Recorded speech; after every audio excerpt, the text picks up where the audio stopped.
मैं आपके लिए अभी लेकर आया हूं।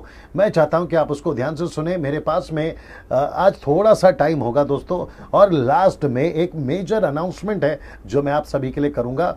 मेजर अनाउंसमेंट है जो कल से रिलेटेड है, कल के प्रोग्राम से रिलेटेड है। इसको बड़े ध्यान से सुनेगा ना दोस्तों। मुझे यहां से शुरू करने दीजिए कि इस पांचों पॉइंट को मैं आपके बीच में रखने जा रहा हूं, और आप बिल्कुल यहां पर बने रहे। और जितने लोग देख रहे हैं आप अभी से शेयर करते चले जाएं, ताकि वे भी देखें और उन तक भी जो है सही शिक्षाएं पहुंच सके ना। एक और चीज मैं आपको क्लियर करूं कि हम जो भी स्टेटमेंट देते हैं वो परमेश्वर के वचन के कॉन्टेक्स्ट में पूरी तैयारी के साथ में। अगर मैं खुद की बात करूं तो मैं ऐसा कोई स्टेटमेंट नहीं देता जो कि नॉन बिब्लिकल है और जो है कॉन्टेक्स्ट में नहीं बैठता। मैं ऐसा कोई भी स्टेटमेंट नहीं देता। मैं बिल्कुल पूरी स्टडी करता हूं, वो चाहे हिंदी लैंग्वेज भाषा हो, बाइबल हो या इंग्लिश हो या ग्रीक हो, हिब्रू हो, कम से कम 40-50 ट्रांसलेशन स्टडी करता हूं।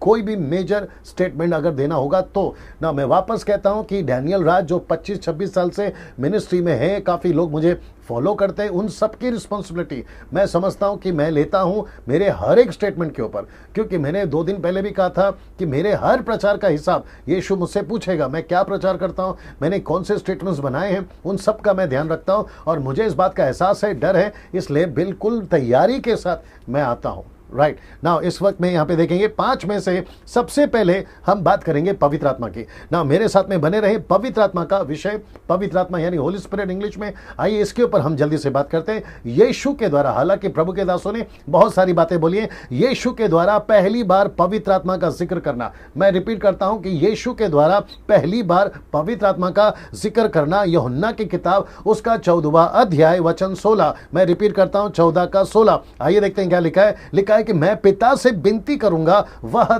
तुम्हें, बड़ा शब्द को ध्यान देना, वह तुम्हें एक और सहायक देगा। लिखा है कि एक और सहायक। ये जो शब्द है सहायक, आइए पहले उसको देखते हैं। वह सर्वदा तुम्हारे साथ रहेगा। कौन रहेगा? ये जो सहायक है ना, ये आपके साथ में हमेशा रहेगा ना। शब्द सहायक जिसको इंग्लिश में कहते हैं हेल्पर, ये जो हेल्पर है, आइए देखते हैं पैराक्लेटोस। ये जो ग्रीक वर्ड है पैराएक्लेटोस, ये ग्रीक वर्ड है जो कि कहता है एडवोकेट, जिसको हम कहते हैं वकील, जो कि आपके साथ खड़ा रहेगा, आपके बिल्कुल बगल में खड़ा रहेगा, बिसाइड यू, जो आपके साथ में खड़ा रहेगा, जिसका ये मतलब है पैराक्लेटोस, जो कि हिब्रू क्षमा करें ग्रीक वर्ड है। और फिर साथ ही साथ में इसके कई और भी मतलब हैं, जैसे काउंसलर है, हेल्पर है, कंफर्टर है। कम से कम 700 लोग अभी देख रहे हैं। मैं उन सभी को रिक्वेस्ट करूंगा शेयर करते चले जाइएगा, ताकि परमेश्वर की जो सच्चाइयां हैं, वचन है, लोगों तक पहुंच सके ना। मैं वापस आता हूं कि यीशु के द्वारा बोला हुआ पहला शब्द जो यीशु ने इंट्रोड्यूस किया पवित्र आत्मा को। कपिल साहब ने कहा पवित्र आत्मा पहले से है, इसमें कोई दो राय नहीं है, पवित्र आत्मा पहले से। लेकिन यीशु मसीह ने अपने 11-12 चेलों को जो परिचय दिया, पवित्र आत्मा का जिक्र करा, ऐसा जिक्र करा कि एक और सहायक, मैं रिपीट करता हूं, एक और सहायक। इसका मतलब है यहोवा था ओल्ड टेस्टमेंट में, यीशु आ चुका है, लेकिन पवित्र आत्मा को एक और सहायक। और किसके लिए? चेलों के लिए। जिसका मतलब है कि एडवोकेट है, जिसका मतलब है कि वो आपका काउंसलर है, हेल्पर है, कंफर्टर है। ये सारे ट्रांसलेशन है, इसके ऊपर बहुत सारी बातें कर सकते हैं, वक्त को ध्यान में रखते हुए नहीं कर पाएंगे। Now Hebrew word for Holi spirit जो कि कहता है रूआक, इसका मतलब है आत्मा।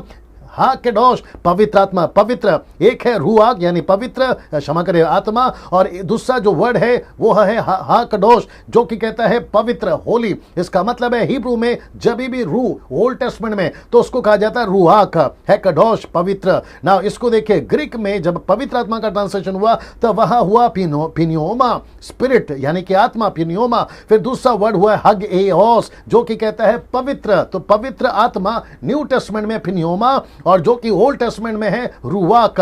ना ये सारे ट्रांसलेशंस मैं क्यों बता रहा हूं, जिनके अलग अलग मतलब है। इसको विंड भी कहते हैं। इसलिए यीशु मसीह ने यूहन्ना की किताब उसका 20 का 21 में चेलों को मिलते कहा तुम्हें शांति मिले, और उनके ऊपर उसने फूका, जिसको कहते हैं ब्लो, ही ब्लोड ऑन देम। उसने उनके ऊपर फूका, जो कि पवित्र आत्मा को दर्शाता है। और वहां पर पवित्र आत्मा नहीं मिला, लेकिन पेंतकोस्त के दिन उनको पवित्र आत्मा मिला। ना इसको देखिए, क्या पवित्र आत्मा परमेश्वर है? बड़े ध्यान से सुना जवाब विटनेस वालों, अगर तुम देख रहे हो, ओनली जीसस वालों, अगर तुम देख रहे हो, माता यरूशलेम वालों अगर तुम देख रहे हो, और साथ ही साथ में मेरे बाकी जो कौम के लोग हैं और विशेष करके जो इस्लाम कंट्री या मुस्लिम्स हैं, वो भी बड़े ध्यान से सुनिएगा। क्या पवित्र आत्मा परमेश्वर है? याद रखो, पवित्र आत्मा मोहम्मद नहीं है। कुछ लोग कहते हैं कि यीशु ने मोहम्मद के बारे में बात किया, तो यीशु ने मोहम्मद के बारे में, पैगंबर मोहम्मद के बारे में बात नहीं करी, उसने बात करी पवित्र आत्मा के बारे में। तो क्या पवित्र आत्मा परमेश्वर है? 100% नहीं, 1,00,000% है वो। मैं रिपीट करता हूं कि पवित्र आत्मा 1,00,000% वो परमेश्वर है। प्रश्न उठता है कैसे? Question mark. कैसे? लिखा है एक और सहायक। ये जो शब्द है ना सहायक, जिसका मतलब है कि परमेश्वर जैसा। तो यीशु ने कहा कि मेरे जैसा एक और आएगा, मेरे जैसा। इसका मतलब है कि वो परमेश्वर है, वो मनुष्य नहीं है, वो नबी नहीं है, वो पैगंबर नहीं है, वो कोई स्वर्गदूत नहीं है, वो स्वर्गदूतों को बनाता है। मैं वापस कहता हूं, क्या पवित्र आत्मा परमेश्वर है? 1,00,000% वो परमेश्वर है ना। इसको देखिए, पवित्र आत्मा क्यों दिया गया, वक्त को ध्यान में रखते हुए जल्दी जा रहा हूं। पवित्र आत्मा क्यों दिया, ये बहुत तगड़ा पॉइंट है दोस्तों। अगर इसको नहीं समझे, गई भैंस पानी में। पवित्र आत्मा क्यों दिया गया, अगर आप इसको नहीं समझोगे, क्या नाम है उनका, पास्टर स्टीफन बोल रहे थे जम्मू से कि पवित्र आत्मा ताली बजाने के लिए नहीं दिया गया। और मैं इसमें 2-3 पॉइंट और ऐड कर दूंगा कि आपको हिलने के लिए पवित्र आत्मा नहीं दिया गया, जिसको कहते हैं जर्क, जिसको कहते हैं शेक, ये सब करने के लिए पवित्र आत्मा नहीं दिया गया। और दूसरे जो भाई ये बता रहे थे कि आपको नीचे गिरने के लिए पवित्र आत्मा नहीं दिया गया, राइट। तो पवित्र आत्मा क्यों दिया गया? जितने भी भारत के पास्टर्स अगर देख रहे हैं, एवांजलिस्ट अगर आप देख रहे हैं, बाइबल टीचर्स अगर आप देख रहे हैं, और भारत के बाहर जो मेरी हिंदी भाषा समझते हैं, मैं उन सभी को बताना चाहता हूं, अगर आप ये नहीं समझे कि मकसद क्या था पवित्र आत्मा को देने का, तो फिर आपका मसीह में होने का कोई मतलब नहीं है। पूरी तरह से मेस कर दोगे, पूरी तरह से गड़बड़ कर दोगे। तो आइए देखते हैं पवित्र आत्मा क्यों दिया। हेजेकिएल की पुस्तक, उसका 36वां अध्याय वचन 27, the book of Ezekiel chapter 36 verse 27 क्या कहता है देखिए, और मैं अपना आत्मा, जिसको कहते हैं रुआक, ओल्ड टेस्टमेंट में हिब्रू में परमेश्वर कहता है मेरी आत्मा तुमको दूंगा। इसका मतलब है क्या देगा? रुआक देगा, नबी नहीं देगा। मैं रिपीट करता हूं, नबी नहीं देगा, ना कोई फरिश्ता देगा, ना कोई संत देगा, ना कोई भविष्यवक्ता देगा। कहता है मेरी आत्मा दूंगा। आत्मा देकर क्या करेगा? लिखा है तुम्हारे भीतर देकर, जिसको यूहन्ना की किताब उसका 14:16 में लिखा है, वह आएगा और वो तुम्हारे अंदर रहेगा। मैं इसके ऊपर बात करूंगा ना, तुम्हारे भीतर आकर ना। इसको देखिए, ऐसा करूंगा, और इंग्लिश वर्ड है आई विल कॉज, जिसका मतलब है मैं कुछ तुमसे करवाऊंगा। इसका मतलब है पवित्र आत्मा तुम्हारे अंदर आएगा और वो तुमसे कुछ करवाएगा। क्या करवाएगा? देखिएगा, तुम मेरी विधियों पर चलोगे और मेरे नियमों को मानकर उनके अनुसार करोगे। तो पवित्र आत्मा क्यों दिया गया है, उसका एक मकसद है। मैं रिपीट करता हूं कि पवित्र आत्मा क्यों दिया गया है, उसका एक मकसद है, एक पर्पस है। अगर उस पर्पस को नहीं समझे तो गड़बड़ हो जाएगा। मैं उन सभी से बात कर रहा हूं जो पवित्र आत्मा को नहीं समझे हैं। मैंने कल कहा था कि आधे अधूरे का ज्ञान का पायलट जितना खतरनाक होता है, उतना ही खतरनाक, मैं तो कहूंगा उससे बढ़कर खतरनाक वो सेवक होता है जो पवित्र आत्मा को नहीं समझा ना। इसको देखिएगा, जैसे मैं बता चुका हूं कि परमेश्वर अपनी आत्मा देगा, रूहाक देगा और तुम्हारे भीतर देगा, और ऐसा करेगा, यानी कि he will cause you to do something, तुमसे कुछ करवाएगा। क्या करवाएगा? वो अपनी विधियां मनवाएगा, तुमसे अपने नियम मनवाएगा। सो न्यू टेस्टमेंट में क्या है वो विधियां और क्या है वो नियम, जिसको मैं कहता हूं ग्रेट कमीशन, जिसको कहते हैं महान आज्ञा, वो तुमसे कराएगा। मत्ती 28:19-20 में इसका मतलब है जो लिखा है। क्या लिखा है? यीशु ने कहा सारे जगत में जाओ, जाकर चेला बनाओ, पिता पुत्र पवित्र आत्मा के नाम से, उन्हें बपतिस्मा दो, मेरी बातें सिखाओ, और देखो जगत के अंत तक मैं तुम्हारे साथ में रहूंगा। Great commission is given to man and to women. इसका मतलब है पुरुष को भी दिया है, स्त्री को भी दिया है, हर एक को दिया है, और ये ग्रेट कमीशन करना, यह मकसद था, ताकि पवित्र आत्मा तुम्हारे अंदर आएगा और वो तुमसे ये सारी चीजें करवाएगा। तो मकसद है पवित्र आत्मा का। नाम इसको देखिए दोस्तों, मेरे साथ में बने रहे। लूका की किताब उसका 24:49 में लिखा है कि देखो जिसकी प्रतिज्ञा मेरे पिता ने की, तो परमेश्वर ने रुआक की प्रतिज्ञा, रुआक कदोश की प्रतिज्ञा कब की? यहां पर की योएल की किताब उसका 2 अध्याय वचन 28 में यहां लिखा है कि परमेश्वर ने वादा किया था कि इजरायलियों से कि मैं अपनी आत्मा उंडेलूंगा। और जो वहां 3000 से भी ज्यादा लोग देख रहे थे या सुन रहे थे, तो उनको भी समझ में आ गया ये वही प्रोफेसी है जो परमेश्वर यहोवा ने ओल्ड टेस्टमेंट में करवाई ना। इसको देखिए, मैं उसको तुम पर उतारूंगा, तुम्हारी बेटी पर, बेटे पर, दास पर, दासी पर, यहां तक कि सेवकों पर, हर एक के ऊपर मेरी आत्मा उंडेलूंगा। ये परमेश्वर की वादा था। इसको याद कौन दिला रहा है? लूका के 24 में यीशु याद दिला रहा है। कहता है मैं तो जा रहा हूं, मेरे दिमाग में बहुत कुछ चल रहा है, अभी वक्त की कमी है। यीशु ने अपने चेलों से कहा था मैं अभी जा रहा हूं, तुम मुझे नहीं देखोगे, लेकिन थोड़ी देर बाद तुम मुझे फिर देखोगे। यीशु का ये वचन था, मुझे अभी तुम नहीं देखोगे, फिर तुम मुझे वापस देखोगे। तो इसका मतलब क्या है? यीशु कहना चाह रहा है कि पवित्र आत्मा जब तुम में आएगा तो मैं आया जैसा है, क्योंकि पिता पुत्र पवित्र आत्मा तीनों एक है। हम इसके ऊपर बात कर चुके हैं, लेकिन वो क्यों उतारेगा उसके पीछे भी एक कारण है। इसको देखिए, प्रेरितों की किताब उसका पहला अध्याय वचन 8 में क्या लिखा है? परंतु जब पवित्र आत्मा तुम पर उतरेगा, मैं रिपीट करता हूं कि जब पवित्र आत्मा तुम पर उतरेगा तब तुम सामर्थ्य पाओगे और यरूशलेम, सारे यहूदिया, लिखा है समरिया, पृथ्वी की छोर तक तो मेरे क्या बनोगे? गवाह बनोगे। और गवाह का जो इंग्लिश वर्ड आया है, जो ग्रीक ट्रांसलेशन है, वो मार्टूस है। इसका मतलब है शहीद, मार्टियर, शहीद, मार्टूस, शहीद होना। तो इसका मतलब है कि जो कोई पवित्र आत्मा पाएगा वो यीशु मसीह के राज्य में कार्य करेगा, यीशु की सेविकाएं करेगा और प्रभु के राज्य में वो जो है शहीद होगा। इस मकसद के साथ में पवित्र आत्मा दिया गया था। पवित्र आत्मा के प्रति एक खतरनाक बात बोलने जा रहा हूं। जी हाँ दोस्तों, बड़े ध्यान से सुनिएगा। वो खतरनाक बात क्या है? मरकुस की किताब उसका 3रा अध्याय वचन 28, 29 और 30। वापस लीजिए सबको कॉन्फ्रेंस में। मत्ती की किताब उसका 28, मत्ती की किताब उसका, मरकुस की, क्षमा करें, मरकुस की किताब उसका 3रा अध्याय वचन 28 का 29, 29, 30। ये जो 3 वचन है, आपको इसको ध्यान देना होगा। इन तीनों वचनों को जरा पढ़ लीजिए पहले। इन तीनों वचनों को जी पहले यहां पे पढ़ लेते हैं, जल्दी से पढ़िए, यहां पे पढ़ लीजिए। जी मुझे पानी देना जी। मैं तुमसे सच कहता हूँ कि मनुष्यों की संतान के सब पाप और निंदा जो वे करते हैं क्षमा की जाएगी जी। और परंतु जो कोई पवित्र आत्मा के विरुद्ध निंदा करे वो कभी भी क्षमा न किया जाएगा, वरन वह अनंत पाप का अपराधी ठहरता है। ना दोस्तों, बड़े ध्यान से सुनिएगा। 800 लोग देख रहे हैं अभी। कितने लोग देख रहे हैं? 700-800 या 800 लोग जो अभी देख रहे हैं, मैं उन सभी को रिक्वेस्ट करता हूं दोस्तों, यूट्यूब वालों, आपको भी कहना चाहूंगा, आपका भी स्वागत है, मैंने नहीं किया। आप सभी लोग जो हैं, जितना हो सकता है इन शिक्षाओं को जो है आप लोग शेयर करें। मैं साथ ही साथ आप लोगों को बता दूं, मुझे प्रतिदिन, डेली, एवरी डे कम से कम 100 कॉल्स आ रहे हैं आजकल, और मोर देन 100 जिनको मैं नहीं उठा पा रहा हूं। वो सारे के सारे ये कह रहे कि पास्टर डैनियल, आपने जब से ये जो स्टडी स्टार्ट करी है कॉर्नेलियस की या फिर 5 मिनट बाइबल स्टडी, हम इनसे बहुत कुछ सीख रहे हैं। सीखते जाइए। मैं बहुत सारी वीडियोस बनाने पर हूं, बहुत सारे सब्जेक्ट पे मैं बात करने पर हूं।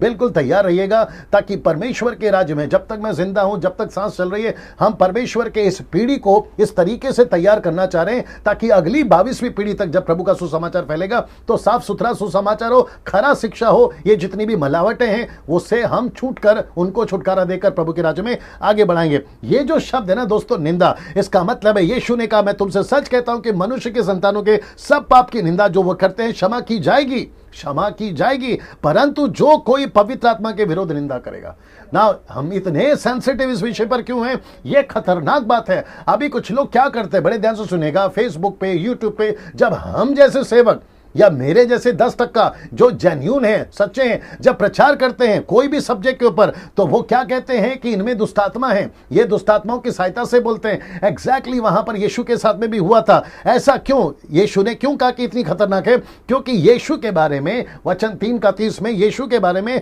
क्योंकि वे कहते थे कि इसमें, यानी यीशु में दुष्टात्मा है, इसमें दुष्टात्मा है ना। ये वचन को देखिए, पहला यूहन्ना 5:16, इसको बड़े ध्यान से देखना। पाप ऐसा भी होता है जिसका फल मृत्यु है। मैं रिपीट करता हूं कि पाप ऐसा भी होता है जिसका फल मृत्यु है। इसके विषय में मैं विनती करने के लिए नहीं कहता।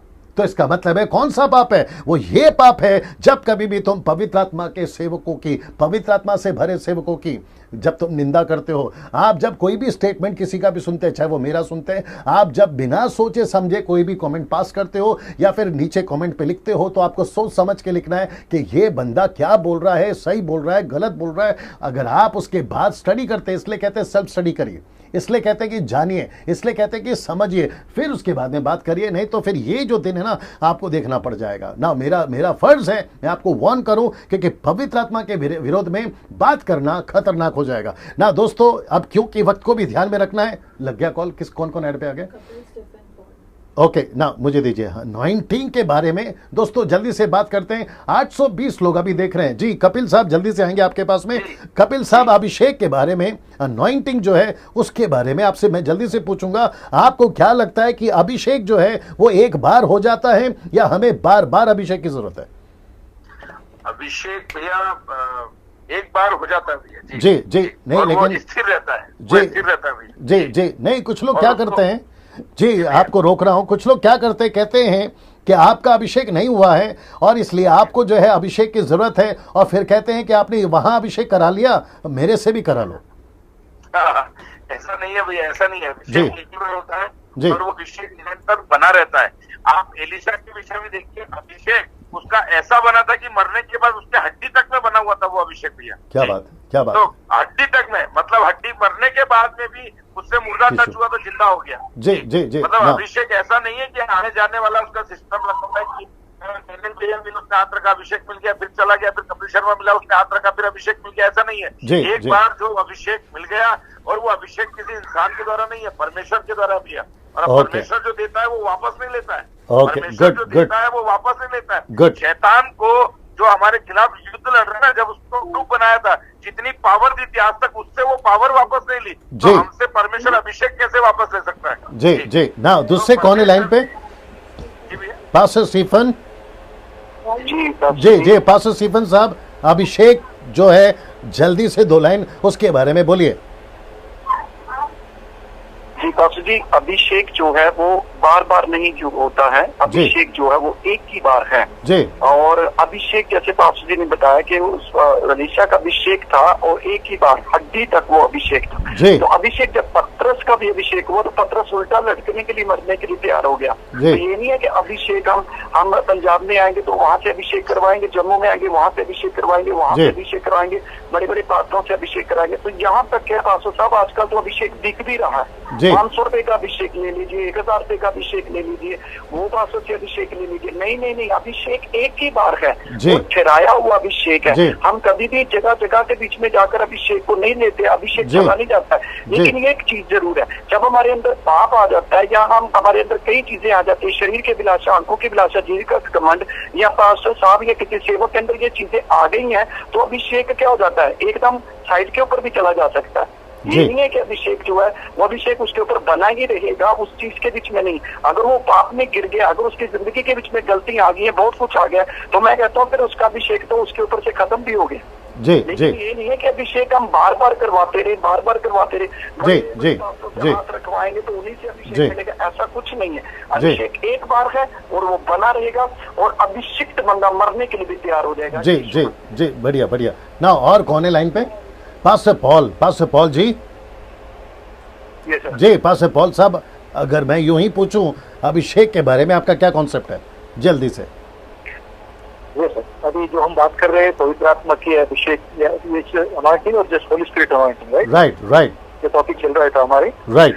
तो यहाँ पे दो चीज मैं रखना चाहता हूँ कि पवित्र आत्मा जो है ना, तो जो एक विश्वासी, जो एक व्यक्ति उद्धार पा पाएगा, जिस दिन यीशु को स्वीकार करेगा मन फिराकर, जी। और उसी दिन उसके अंदर पवित्र आत्मा आ जाएगा। जी यानी कि इस receiving of the Holi spirit कहते हैं। जी, जी। पवित्र आत्मा जब एक जो इंसान उद्धार पाएगा तो वो रिसीव कर लेगा। जी और जैसे जैसे अभिषेक का मतलब ये है कि होली स्पिरिट अनॉइंटिंग, कि जैसे ये विश्वासी फिर दुनियादारी में नहीं गिरकर जी। यीशु के साथ चलते, पवित्र आत्मा के साथ चलते हुए जी। अपना होली लाइफ लीड करते हुए जो परमेश्वर की इच्छा उसके ऊपर है, जी। और पवित्र आत्मा के द्वारा चलते हुए वो अभिषेक पाता है। यानी कि जी। पवित्र आत्मा के साथ चलना, यानी कि रोमी की किताब 8:14 कहती है कि जितने भी लोग पवित्र आत्मा के साथ चलते हैं जी। वो उनकी बच्चे कहलाते हैं। Right, इसका मतलब right. ये होगा कि पवित्र आत्मा के साथ चलते हुए अभिषेक मिलता है हमें, कि gifts of the Holi spirit and fruit of the Holi spirit, ये पूरे हमको दिखते हैं। It's Right. Only one time. Right, anointing of the Holi spirit is only one time. Right right now, thank you thank you thank you now. मैं चाहता हूं कि आप लोग मेरे साथ बने रहें, आप जितने पैनल पे थे वो भी बने रहे, मैं वापस कॉल करवाऊंगा आपसे ना। दोस्तों ये रहा दूसरा सब्जेक्ट, वक्त को ध्यान में रखते हुए अभिषेक अनॉइंटिंग ना, इसको देख लीजिए। पहला यूहन्ना की किताब 2 अध्याय वचन 27 लिखा है कि तुम्हारा वह अभिषेक, यानी मैंने ब्रैकेट में डाला है पवित्र आत्मा, आपको जो अभिषेक मिला है वो पवित्र आत्मा मिला है। क्योंकि ओल्ड टेस्टमेंट का कॉन्सेप्ट अलग है, न्यू टेस्टमेंट का कॉन्सेप्ट अलग है। आपका वह अभिषेक यानी आपको नियुक्त किया है, आपको किसी चीज के लिए नियुक्त किया है, आपको कुछ दिया है, वो है पवित्र आत्मा दिया है, जो उसकी ओर से किया गया है, यानी यीशु की ओर से किया गया है, वो तुम में बना रहता है। देखिए जितने पास्टर से मैं पूछ रहा था, आप में बना रहता है ना। बड़े ध्यान से सुनेगा, तुम्हें इसका प्रयोजन नहीं कि कोई तुम्हें सिखाए, पवित्र आत्मा ही आपको सिखाएगा। ये देखिए ब्रैकेट में, पवित्र आत्मा ही आपको सिखाएगा। और कहता है वरन जैसा वह अभिषेक जो उसकी ओर से किया गया तुम्हें सब बातें सिखाता है, और वह सच्चा है, झूठा नहीं है। जैसे उसने तुम्हें सिखाया है वैसे ही उसमें बने रहते हो। इसका मतलब है कि आपका अभिषेक एज अ वन टाइम, जब आप बिलीव करते हैं आपका उद्धार हो जाता है, ये वन टाइम आपको दिया हुआ पवित्र आत्मा है, अभिषेक है, जिसको मैं वापस कहूंगा ये नॉन रिपीटेबल एक्ट्स हैं। ये सारे आपको वापस किसी के लिए, आपको किसी बड़े दास के पास में जाकर सर पर हाथ रखवा कर प्रार्थना करने की जरूरत नहीं है। ये सारी चीजें जो है आपको स्टडी करना है, समझना है कि ये पवित्र आत्मा अभिषेक आपको दे दिया गया ना। कुछ ऐसे नॉन बिब्लिकल, जिसको मैंने इंग्लिश में लिखा है some non biblical statements on anointing, मैं चाहता हूं इसको देख लीजिए, some non biblical statements on anointing. कुछ ऐसे स्टेटमेंट्स हैं अभिषेक को लेकर, जैसे कि कहते हैं कि अनॉइंटेड मैन ऑफ गॉड। तो मैं आपको बता दूं, वो चाहे प्रभु का दास हो या विश्वासी हो, छोटा हो, बड़ा हो, फ्रेश हो यानी कि आज आया हो, या 40 साल का हो, हर कोई अभिषेकित है। तो ये क्यों लेकर आए कॉन्सेप्ट कि he is a anointed man of God. फिर दूसरा कहते हैं अनॉइंटेड प्रीचर। अभी मैं जो प्रचार कर रहा हूं इसका मतलब ये नहीं है कि मेरे ऊपर कोई विशेष ऐसा कुछ है इसलिए मैं प्रचार कर पा रहा हूं, नेवर, ऐसा कुछ नहीं है। आप जो विश्वासी है ना, एक दिन के बोर्न अगेन, आपको भी वही मिला है जो मुझे मिला है। इसलिए तो पौलुस कहता है 1 कुरिन्थियों 12 अध्याय वचन 11 में कि जो आत्मा सबको पिलाई गई है वही आत्मा मुझको पिलाई गई है, उसी एक ही प्याले से हम सबने पिया है। तो ऐसे कैसे बोल सकते हैं कि वो फलाना स्पेशल है और हम कुछ नहीं है। मैं इसके ऊपर बात कर चुका हूं ना। इसको देखिए, कुछ कहते हैं अनॉइंटेड गॉस्पेल सिंगर। आजकल भारत के अंदर ये गॉस्पेल सिंगर का कॉन्सेप्ट बड़ा जोरों से चल रहा है। कहते हैं वो इतना अनॉइंटेड नहीं है, ये इतना अनॉइंटेड है। फिर वो कहते हैं वो ज्यादा अभिषेकित नहीं है, ये ज्यादा अभिषेकित है। ये कॉन्सेप्ट कहां से आया? बाइबल के अंदर तो नहीं है ना। फिर दूसरा कहते हैं अनॉइंटेड म्यूजिशियन, वो जब बजाता है तो अभिषेक आता है, वो जब बजाता है तो दुष्ट आत्मा निकलती है। कॉन्सेप्ट कहां से लेकर आए? दाऊद का और शाऊल का। जब दाऊद वायलिन बजाता था तो दुष्ट आत्मा निकलती थी, लेकिन आजकल हमें वायलिन बजाने की जरूरत नहीं है, यीशु का नाम काफी है। मैं रिपीट करता हूं, यीशु का नाम काफी है ना। इसको देखिए, अनॉइंटेड सॉन्ग। कुछ लोग कहते हैं मैं यूट्यूब पे गाना सुन रहा था, वो गाना बड़ा अनॉइंटेड था। मेरे भाई, अभिषेक जो है ना आपके गीतों में नहीं होता है, अभिषेक जो है ना वो आप में है, यीशु मसीह ने आपको दिया है। और दूसरी बात, शब्दों में अगर ताकत या सामर्थ आने लगी तो मुझे लगता है यीशु नाम की जरूरत ही नहीं है। तो मैं वापस कहता हूं, ये सारे कॉन्सेप्ट गलत हैं। कुछ लोग भावना में बहकर, इमोशनली बहकर कुछ भी बोल सकते हैं और उसको ऐसा लगता है कि एक नई डॉक्ट्रिन आ गई है। मैं वापस कहता हूं, अनॉइंटेड म्यूजिशियंस नहीं होते, अनॉइंटेड सॉन्ग नहीं होते ना। कुछ लोग कहते हैं थिक अनॉइंटिंग था, इसको कहते हैं थिक अनॉइंटिंग था। आज की सभा में थिक अनॉइंटिंग था। कुछ लोग कहते हैं हैवी अनॉइंटिंग था, जिसको हिंदी में कहते हैं भारी अभिषेक। ऐसा कुछ नहीं होता साहब। फिर कहते हैं फ्रेश अनॉइंटिंग। तो मैं पूछूंगा, तो क्या बासा अनॉइंटिंग भी होता है? आप मुझे बताइए, ये सारे कॉन्सेप्ट आप कहां से लेकर आए? फिर कहते हैं when I sing anointing comes, मैं जब गीत गाता हूं तभी अभिषेक आता है। कोई ऐसा प्रभु के दास को लेकर आओ जो बड़ा अच्छा गाता है तभी अभिषेक आता है। ये नया कॉन्सेप्ट मार्केट में है, जिसको मैं मसीह मार्केट कहता हूं। फिर उसके बाद में कहते हैं when I preach anointing comes, जब तक मैं नहीं प्रचार करूंगा पुलपिट पे अनॉइंटिंग नहीं आती। फिर कहते हैं when I come on the stage anointing come, मैं जब स्टेज पे आता हूं, चर्च का कोई पास्टर, कोई बड़ा मेगा चर्च का पास्टर जब वो स्टेज पे आता है तो कहते हैं अनॉइंटिंग आता है। मतलब वो जब तक नहीं आएगा तो आपकी जो 40-50 हजार पब्लिक थी वो बिना अभिषेक की थी। ये कॉन्सेप्ट आप कहां से लेकर आ गए? फिर कहते हैं कि एक और कॉन्सेप्ट है उपस्थिति को लेकर, यानी कि प्रेजेंस, गॉड्स प्रेजेंस, उपस्थिति को लेकर। ये नया कॉन्सेप्ट है। 2 कुरिन्थियों 6 का 1 जरा देख लीजिए। लिखा है कि मूर्तों के साथ परमेश्वर के मंदिर का क्या संबंध, क्योंकि हम तो जीवित परमेश्वर के मंदिर हैं। अब इसके आगे का लाइन ध्यान से सुनना। कहता है कि जैसा परमेश्वर ने कहा कि मैं उनमें बसूंगा और उनमें चला फिरा करूंगा। परमेश्वर की उपस्थिति मूसा को चाहिए थी, परमेश्वर की उपस्थिति एलिया एलिशा को चाहिए थी, मूसा की उपस्थिति उन नबियों को चाहिए होगी। लेकिन अब हम न्यू टेस्टमेंट के लोग हैं, परमेश्वर खुद आपके और मेरे अंदर आता है। लिखा है ना, देखिए ना, कहता है कि वो तुम में होकर चलेगा। जब परमेश्वर हमारे अंदर है तो मुझे उसकी उपस्थिति को बुलाने की क्या जरूरत है। अभी बीच में मैं कुछ वीडियोस देख रहा था, अब मुझे नहीं पता कि अभी किस किस को मिर्ची लगेगी, मैं नहीं जानता, लेकिन सच सच है। कुछ लोग प्रचार कर रहे थे यूट्यूब के ऊपर, फेसबुक के ऊपर, और कह रहे शुरुआत में जब आते ना, कहते हैं कि I invite your presence, let your presence come. आपकी उपस्थिति आ जाए तो ऊपर से परमेश्वर ठप्प करके नहीं मार देगा उसको। जब तेरे अंदर हूं, मैं तेरे अंदर बैठा हूं, मैं तेरे को लेके चल रहा हूं, तेरा शरीर मेरा मंदिर है, तो फिर तू अलग से ये क्यों कहता है कि लेट योर प्रेजेंस कम? ये कॉन्सेप्ट कहां से लेकर आए मेरे भाई? सही, आप क्या स्टेटमेंट यूज करते हैं, आप क्या बोलते हैं, ये आपको समझना बहुत जरूरी है ना। जितने मसीह मंथन के मेंबर्स हैं, साथ ही साथ मेरे चर्च के लोग हैं, और जितने मेरे व्यूअर्स हैं, वो चाहे यूट्यूब के हो या फेसबुक पे हो, आप जहां से भी मुझे फॉलो करते हैं, ऐसा किसी भी स्टेटमेंट को जो नॉन बिब्लिकल है, आप उसको लेकर नहीं चलना, क्योंकि वचन बिल्कुल स्पष्ट है। परमेश्वर तुम्हारे अंदर है, बाहर नहीं। यीशु तुम्हारे अंदर चलता है, बाहर नहीं। उसकी उपस्थिति के अंदर हो तुम। परमेश्वर ने अपनी उपस्थिति आपको दे दी है। मंदिर का पर्दा ऊपर से लेके नीचे तक फट गया है, क्यों? क्योंकि परमेश्वर वहां नहीं, आपके अंदर है। तो फिर उपस्थिति को बुलाते कैसे हो?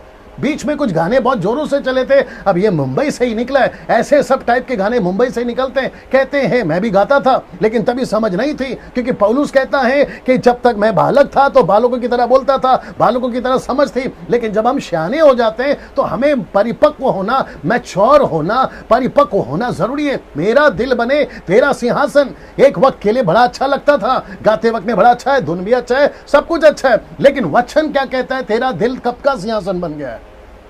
तेरा जीवन कब का सिंहासन बन गया? आपका दिल, आपका जीवन, आपका हृदय परमेश्वर का सिंहासन उसी दिन बन गया था जिस दिन आपने यीशु को स्वीकार किया। तो ऐसे कोई गीत मत गाओ जो वचन को कॉन्ट्रडिक्ट करते हैं, जो वचन के विरोध करते हैं। ऐसा कोई गीत मत गाओ, ऐसा कोई स्टेटमेंट मत दो। अगर समझ में आ रही है तो समझो, नहीं तो दूध पीने वाले बच्चे ये नहीं समझ पाएंगे। आपको यह समझना बहुत जरूरी है ना। इसको देखिए, ना इसको देखिए, आप नए नियम के लोग हो, मूसा और एलिया नहीं हो। ऐसा कोई गीत मत गाया करो, जो स्टेटमेंट मत, ऐसा कोई स्टेटमेंट मत दिया करो जहां आप उसकी उपस्थिति को बुलाते हो। ये देख लीजिए, ये देख लीजिए, मैं कुछ सेकंड तक रख रहा हूं, इसको देख लीजिए आप। कितने लोग देख रहे हैं? ओके ना, जितने लोग देख रहे हैं मेरे साथ बने रहे, शेयर करते रहे, क्योंकि सच्चाई को समझना बहुत जरूरी है ना। इसको कहते हैं लेइंग हैंड। अब पास्टर्स को कॉल नहीं लगा पाऊंगा क्योंकि वक्त की कमी है। फिर कहते हैं हाथ रखना, जिसको कहते हैं लेइंग हैंड ना। इसको देखिएगा, आज 99.9% या 99% सेवक लोग जो हैं, विश्वासी भाई बहन जो है, हाथ रखने और रखवाने के कॉन्सेप्ट को मानते हैं। वो इसको लेकर चलते हैं, इस कॉन्सेप्ट को बड़े जोरों से लेके चलते हैं, वो बड़े जोरों से लेके चलते हैं। आपको समझना होगा कि 99 भी डाल सकता था। ऐसे लोग हैं जो इस कॉन्सेप्ट को लेके चलते हैं। हम पर हाथ रखो, सेवक हम पर हाथ रखो, पास्टर हम पर हाथ रखो, और ये बड़ी जोरों से चल रहा है साहब ना। इसको देखिए, मरकुस की किताब उसका 16 लिखा है, बीमारों पर हाथ रखो और वे चंगे हो जाएंगे। अब प्रश्न ये उठता है, विश्वासी पर या अविश्वासी पर? यीशु ने यहां पर जो हाथ रखने की बात करी है वो विश्वासी पर है या अविश्वासी पर? तो यीशु ने विश्वासी पर नहीं लिखा है, अविश्वासी पर। तो ये आपको समझना बहुत जरूरी है कि जो उद्धार पा चुका है उसके अंदर यीशु है, उसके अंदर पवित्र आत्मा है। तो पहली बात तो ये है कि वो खुद प्रार्थना करे। यह हाथ रखने का कॉन्सेप्ट कहां से है ना। इसको देखिए, 1 तिमोथी 5:22, किसी पर शीघ्र हाथ नहीं रखना। पौलुस कहता है किसी पर जल्दी से हाथ नहीं रखना। किस पर? विश्वासी पर। किस पर? विश्वासी पर, नॉट अविश्वासी पर। इसका मतलब है यीशु कहता है, क्षमा करें, पौलुस कहता है विश्वासियों पर जल्दी हाथ नहीं रखना। इसका आगे का वचन जो है मैं नहीं डाल पा रहा हूं क्योंकि वक्त की कमी है, उतना सब मैं आपको नहीं समझा पाऊंगा ना। बड़े ध्यान से सुनिएगा दोस्तों, इस बात को आपको समझना बहुत जरूरी है।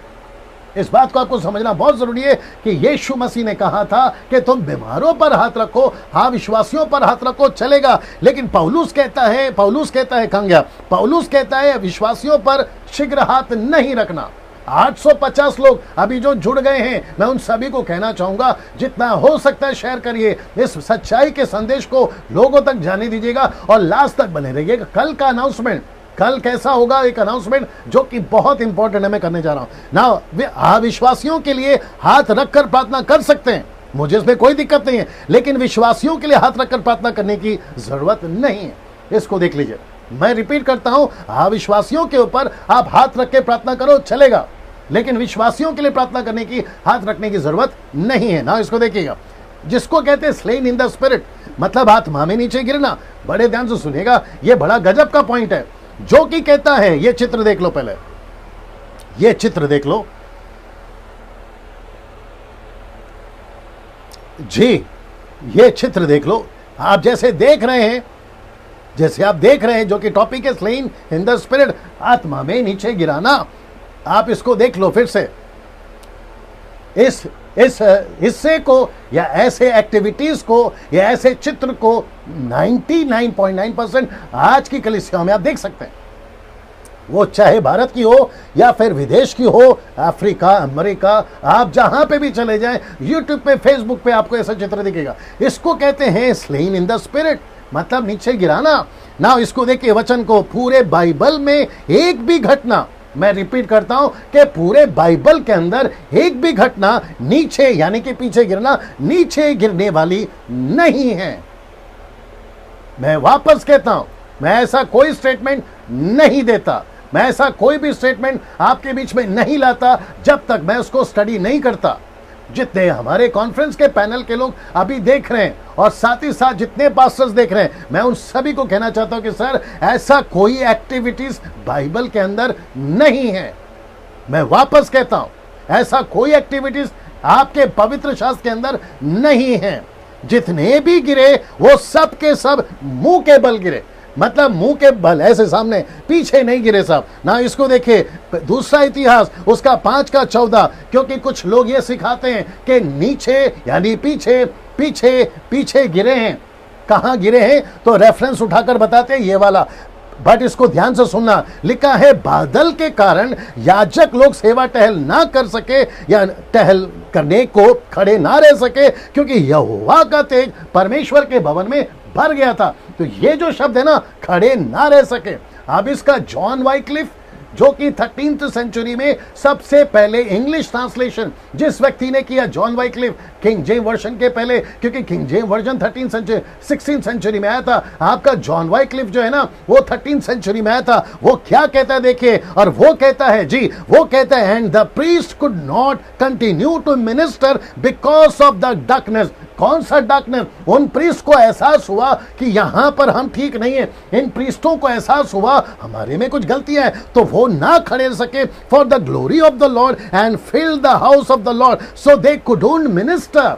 आपका एनआईवी ट्रांसलेशन कहता है वो सेविकाई नहीं कर सके, वो चले गए। तो ये शब्द जो है ना, वो खड़े ना रह सके। कुछ हमारे भारत के पास्टर भी कहते हैं कि देखो यहां लिखा है कि जब प्रभु की उपस्थिति आई तो वो खड़े ना रह सके। यार, हर शब्द का दो मतलब होता है। आप ठीक से तो स्टडी करो ना, आपका इंग्लिश स्टडी करो, पता चल जाएगा। दे कुडंट मिनिस्टर, वो सेविकाई नहीं कर सके बिकॉज ऑफ दैट डार्कनेस। उनके अंदर कुछ गलतियां थी, इसलिए वो मंदिर को छोड़ के चले गए। ऐसा नहीं लिखा है कि वो नीचे गिर गए। क्या बात करते सर आप लोग, ये कॉन्सेप्ट कहां से लेकर आए? हाथ रखो नीचे गिराओ, हाथ रखो नीचे गिराओ। और एक विश्वासी को तुम कितनी बार गिराते हो? कभी इस मीटिंग में, अभी पॉल भाई बोल रहे थे ना, कभी यहां गिरा रहे, कभी वहां गिरा रहे। मैं तो मेरे प्रचार में कहता हूं कि यार तुम इतना गिरते हो तो फिर नाम तो तुम्हारा यही पड़ जाएगा कि तुम कितने गिरे हुए हो। आप जरा सोच के देखिए कि आप जो मसीह लोग हैं आज की मॉडर्न कलीसिया के साथ आप क्या कर रहे हैं, आपको ये समझना होगा ना। इसको देखिए, जो पीछे गिरा वो कैसे गिरा? एक घटना वो है यूहन्ना 18:6 में लिखा है कि उसके ये कहते ही कि मैं हूं। यीशु को पकड़ने जो आए थे ना, ये पूछे कि ये कौन है, यीशु कौन है, तो यीशु ने कहा मैं हूं। जैसे ही कहा मैं हूं, वे पीछे हटकर भूमि पर गिर पड़े। ये चित्र देख लो, ये चित्र देख लो।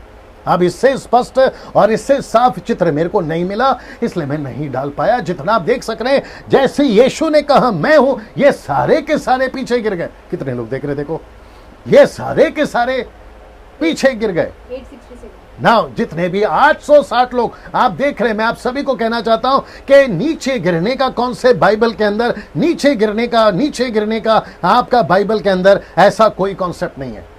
आप कहां से लेकर आए मुझे नहीं मालूम, आज 90% कैरिस्मेटिक, पेंटिकॉस्टल या फिर जो भी मूवमेंट चलता है, ऐसे 90% नीचे गिरते हैं। और वो ही नीचे गिरते हैं, फिर मेरा प्रश्न है उठकर क्या करते हैं सर आप लोग? आप उठकर क्या करते हैं? आप फिर अगली मीटिंग में गिरते हैं। तो क्या पवित्र आत्मा ऐसा कोई एक्ट करवाता है? मैं वीडियो प्ले कर सकता था, जो नीचे गिरते हैं, जो हरकतें करते हैं ना, वो सारा वीडियो प्ले कर सकता था। आपके घर में बच्चा अगर नीचे गिर जाए और लोटपोट होने लगे, घर पे मेहमान बैठे, आप तो बच्चे को सट्ट करके मार दोगे और आप कहोगे ये क्या हरकत कर रहे हो। वैसे आप जब नीचे गिरते हैं, जमीन पे लोटपोट होते हैं, कैसा लगेगा? ऊपर परमेश्वर बोलेगा ये क्या चल रहा है तमाशा? मैंने तो ये तो तुमको बोला ही नहीं है। क्या कभी यीशु ने किसी को हाथ रख के नीचे गिराया? क्या पतरस ने कभी किसी को नीचे हाथ रखकर गिराया?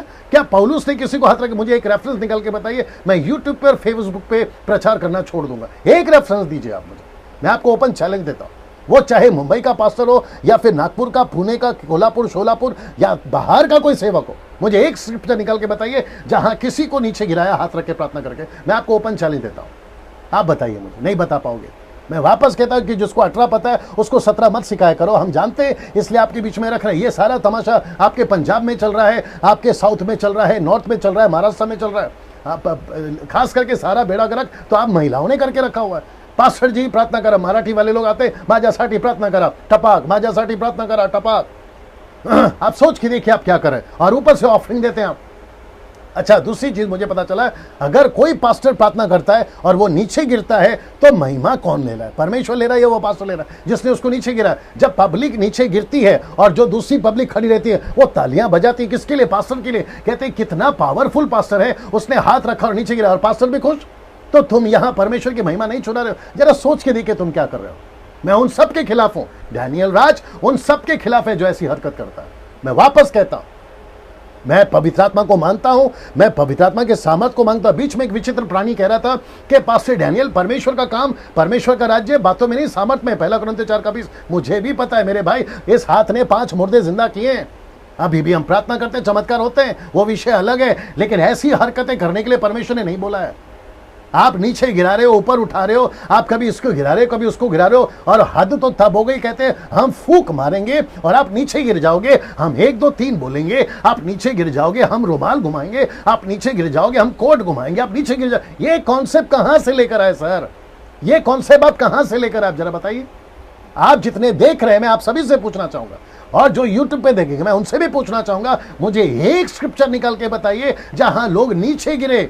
वो पतरस, वो यीशु, वो पौलुस, एक स्क्रिप्चर निकाल के बताए ना। क्योंकि वक्त की कमी है, मैं और बात नहीं कर पाऊंगा इस विषय के ऊपर। और ये रहा अप्लाइंग ऑयल एंड वाटर, ये है तेल लगाना और पानी लगाना। सबसे ज्यादा मणि साहब बता रहे थे, सबसे ज्यादा याकूब की किताब उसका 5वां अध्याय वचन 14 में जो वचन यूज करते, यदि मैं पास्टर सॉल को फोन लगाओ, पास्टर सॉल को फोन लगाओ, वो कहते हैं यदि मैं तुम में कोई रोगी हो। ये जो शब्द है ना, तुम में कोई, तो ये विश्वासी है या अविश्वासी, ये कंफर्म नहीं होता।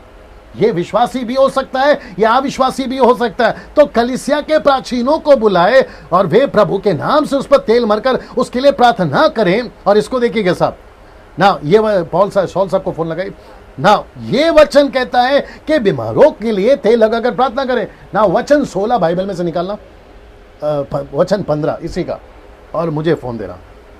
जी दोस्तों, आज थोड़ा सा लेट होगा, थोड़ा बर्दाश्त करिएगा, ठीक है ना। ना पास्टर सॉल जी, आप शायद सुन रहे होंगे इसका पीछे का टॉपिक। अब ये टॉपिक आया है कि जहां पर लिखा है कि तेल और पानी का इस्तेमाल करना, और सबसे ज्यादा याकूब का किताब उसका 5 का 14 वो निकालते हैं। तो आप अपना पॉइंट ऑफ व्यू रखिए पब्लिक के सामने, क्योंकि कम से कम 911 लोग अभी सुन रहे हैं। 911 लोग वो जानना चाहते हैं कि याकूब 5 का 14 असलियत में है क्या? 2 लाइन में प्लीज जी, एक बार कुछ बोलिए जी। याकूब का 5वां अध्याय वचन 14 में लिखा है कि बीमारों पर तेल लगाओ और उनके लिए प्रार्थना करो। जी जी जी जी हाँ, तो ये जो है, ये जब हम नीचे जाते हैं तो लिखता है कि विश्वास की प्रार्थना के द्वारा रोगी क्या हो जाएगा? बच जाएगा। और यदि उसने पाप भी किए हो तो पाप की क्षमा हो जाएगी। जी, अगर हम ये कह रहे हैं तो हमको नहीं लगता कि यहाँ एक विश्वासी के लिए तेल मलकर प्रार्थना करने की बात की जा रही है। जी जी, है ना। यहाँ पर एक अविश्वासी है जो पाप में जीवन जी रहा है और उसके लिए प्रार्थना करने की बात है, क्योंकि बीमारी का बहुत वजह जो है पाप ही है। जी है ना, जी। पाप उसका बचा है, तो उनके लिए तेल मल करके प्रार्थना। यहाँ तो किसी को भी तेल मल करके प्रार्थना किया जा रहा है। जी तो ये परमेश्वर के वचन के अनुसार सटीक नहीं बैठता कि हर किसी को तेल लगाकर हम प्रार्थना करें। जी जी जी जी जी नाउ मेरा थैंक ये मानना है कि जी जी बोलिए बोलिए बोलिए तेल बोलिए लगाकर हम प्रार्थना ना करें, है ना। जी, जी। और अभी क्या हो रहा है कि तेल के लिए जो हम कर रहे हैं, तो अभी तेल तो अदर तो कम लेके जा रहे हैं, हमने जाते तो कम लेके जा रहे हैं, ज्यादातर तो विश्वासी लेके जा रहे हैं घर पे। राइट राइट तो राइट उनका भरोसा अब यीशु मसीह पे तो नहीं रहा, अब वो तो तेल और पानी को ईश्वर मान लिया। जी महिमा तो यीशु को ना मिल करके तेल को मिल रहा है, पानी को मिल रहा है। गुड पॉइंट जी जी नाउ तो यीशु को महिमा देना है। जी बिल्कुल बिल्कुल थैंक यू सॉल भाई। ना दोस्तों आपने अभी सुना पास्टर सॉल ने कहा कि जब आप तेल लगाते हो बंदा ठीक हो जाता है, तो महिमा जो है वो प्रभु को ना मिलकर तेल को मिलती है ना।